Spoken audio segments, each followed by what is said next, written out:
procedure for the chair, sit, and reach test starts by placing the folding chair against a wall for stability and having the client sit on the front edge of the seat.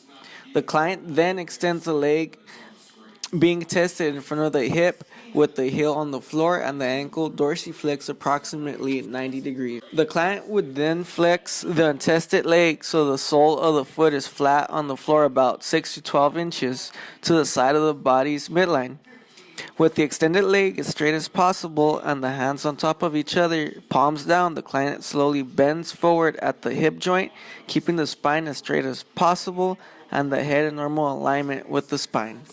The client would then reach down the extended leg, trying to touch the toes, and hold the position for 2 seconds. A ruler would be placed parallel to the client's lower leg and to be administered 2 practice trials following the 2 test trials. For the Canadian trunk forward flexion test, the client sits without shoes and the soles of the feet flat against the flexometer, which is the sit and reach box, at the 26 centimeter mark. Inner edges of the soles are placed within 2 centimeters of the measuring scale. The participant should slowly reach forward with both hands as far as possible, holding this position approximately 2 seconds. Be sure that the participant keeps the hands parallel and does not lead with one hand. Fingertips can be overlapped and should be in contact with the measuring portion of the sit and reach box. The score is the most distant point in inches or centimeters reached with the fingertips. 2 trials would be made, and the best of the 2 trials would be recorded. For the YMCA sit and reach test, the client is to remove their shoes first. A yardstick would be placed on the floor. A strip of tape is placed on the 15-inch mark. Feet would be placed on the tape edge 10 to 12 inches apart. The participant should then reach forward, exhale as they reach. Fingers must touch the yardstick and to be held for 2 seconds. They should not lead with one hand, and they should ensure that the knees are not bent.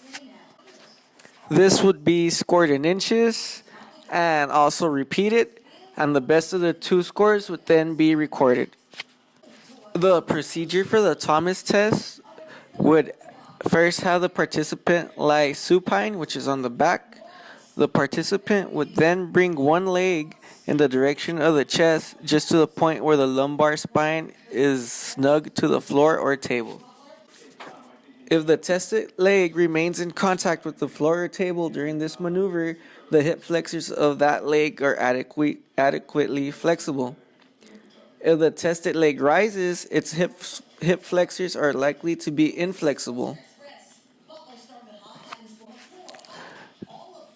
The information that would be recorded would be if the hip flexors in the left or right legs are flexible or inflexible.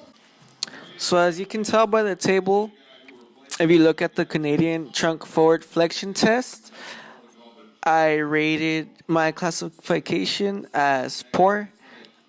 I'm 26 years old, and I was only able to reach 17 centimeters, which would make me poor in that category. For the YMCA sit and reach test, my classification here was also poor, as I was only able to reach 14 inches. 26, so for that category, anything below 24 inches would be rated poor. For the Thomas test, I was flexible in both left and right.